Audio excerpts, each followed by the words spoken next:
అందరికీ నమస్కారం. ఈరోజు కథ పంతం ప్రేమ పార్ట్ 9. ఇక స్టోరీలోకి వెళ్తే, అనుపమ విక్రమ్ గురించి చెప్పినప్పటి నుండి ఒక విధమైన కన్ఫ్యూజన్ స్టేజ్లో ఉంది భాను. నిజంగానే ఈ రావణ్ ఆ మాస్క్ మ్యాన్ ఇద్దరూ ఒక్కరేనా అని అనుకుంది.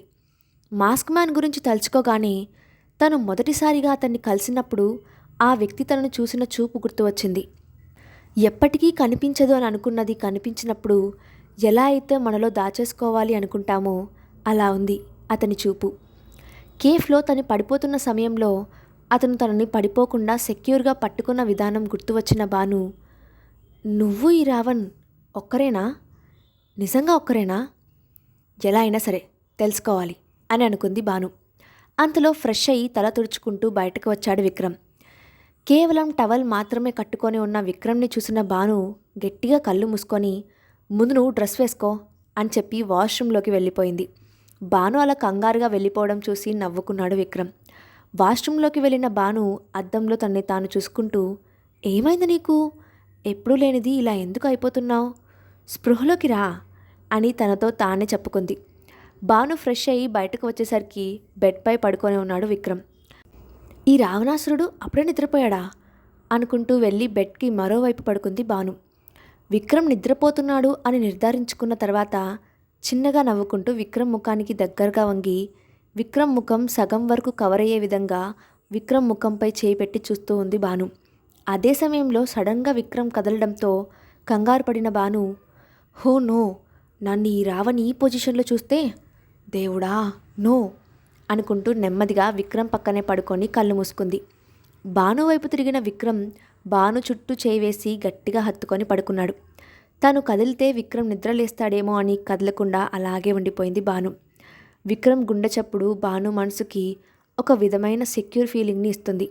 విక్రమ్ గుండె చప్పుడు వింటూ కొంతసేపటికి నెమ్మదిగా నిద్రలోకి జారుకుంది భాను. భాను తన చేతుల్లో చిన్న పిల్లల నిద్రపోవడం చూసిన విక్రమ్ చిన్నగా నవ్వుకొని భానుని మరింత గట్టిగా హక్ చేసుకొని పడుకున్నాడు. మరుసటి రోజు ఉదయం భాను నిద్ర లేచి చూసేసరికి విక్రమ్ తన పక్కన లేడు. ఈ రావణ్ ఇంత ఉదయమే ఎక్కడికి వెళ్ళాడు అనుకుంటూ లేచి ఫ్రెష్ అయ్యి బయటకు వచ్చింది భాను.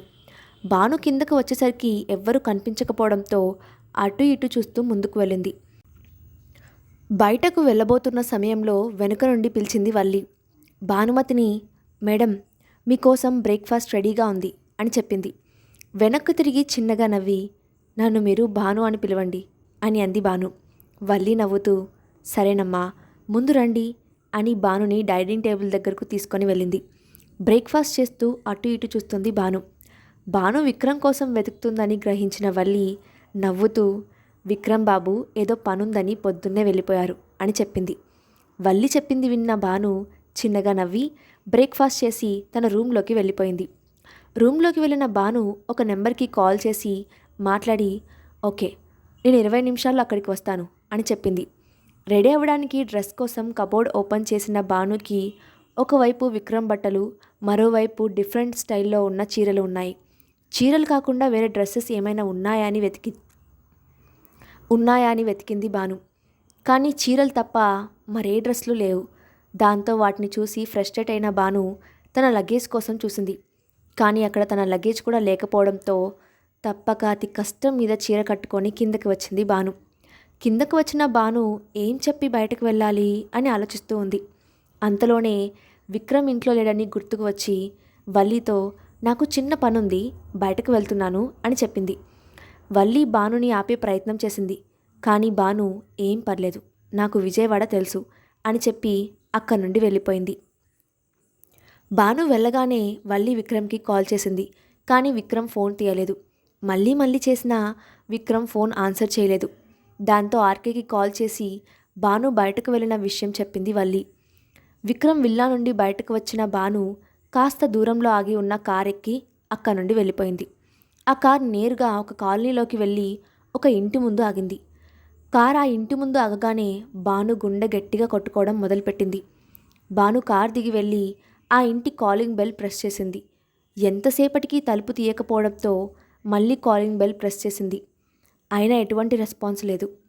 చుట్టుపక్కల కూడా ఎవరూ కనిపించకపోవడంతో ఇక వెళ్ళిపోదామని బయటకు వచ్చి కార్ ఎక్కుతున్న సమయంలో పక్కింటిలో నుండి ఒక పెద్ద ఆవిడ బయటకు వచ్చింది. భాను ఆవిడ దగ్గరికి వెళ్ళి, ఈ ఇంటిలో రేణుక అనే ఆవిడ ఉండేది కదా, ఆమె ఎక్కడికి వెళ్ళింది అని అడిగింది. రేణుక? ఈ ఇంట్లో రేణుక అనే వాళ్ళు ఎవరూ లేరమ్మా అని చెప్పింది ఆ పెద్దావిడ. ఆవిడ చెప్పింది విన్న భాను నిరాశ కమ్మేసింది. భాను ముఖంలో బాధను చూసిన ఆ పెద్దావిడ, బాధపడకమ్మా, నువ్వు వెతుకుతున్న వ్యక్తి నీకు తప్పకుండా కనిపిస్తుంది అని చెప్పి ముందుకు వెళ్ళిపోతుంది. ఒక్క నిమిషం ఆలోచించుకున్న భాను ఆవిడ వెనకే వెళ్ళి, ఒక్క నిమిషం అని పిలిచి తన ఫోన్లో ఒక ఫోటోని చూసి ఓపెన్ చేసి ఆ పెద్దావిడకు చూపించి, ఈమెను ఎప్పుడైనా చూసారా అని అడిగింది.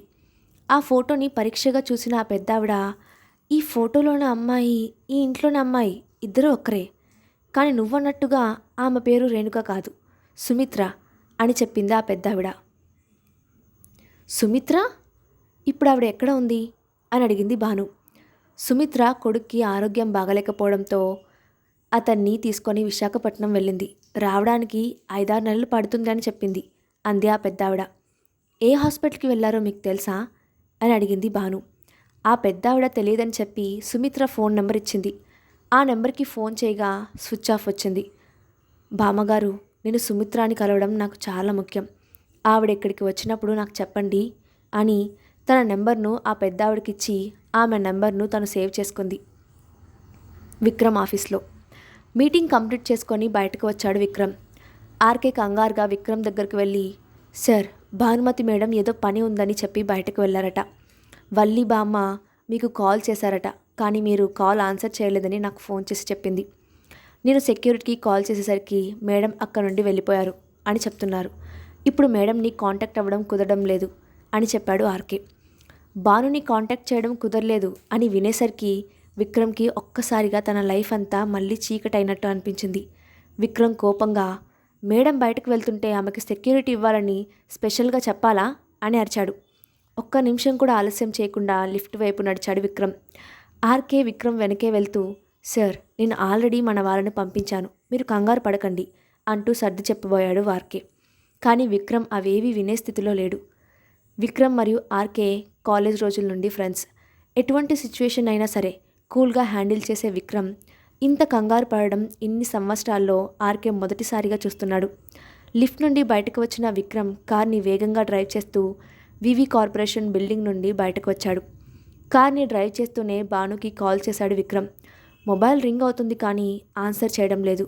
మళ్ళీ అలా కాల్స్ చేస్తూనే ఉన్నాడు విక్రమ్. భాను, ఎక్కడ ఉన్నావు అని అనుకుంటూ పిచ్చివాడిలా భాను కోసం వెతుకుతూ వెళ్తున్నాడు. తర్వాత ఏం జరిగిందో నెక్స్ట్ పార్ట్లో చూద్దాం. అండ్ ఈ స్టోరీ అప్డేట్ ఎలా ఉందో కింద మీ ఒపీనియన్ని కామెంట్ బాక్స్లో షేర్ చేయండి. Thanks for watching.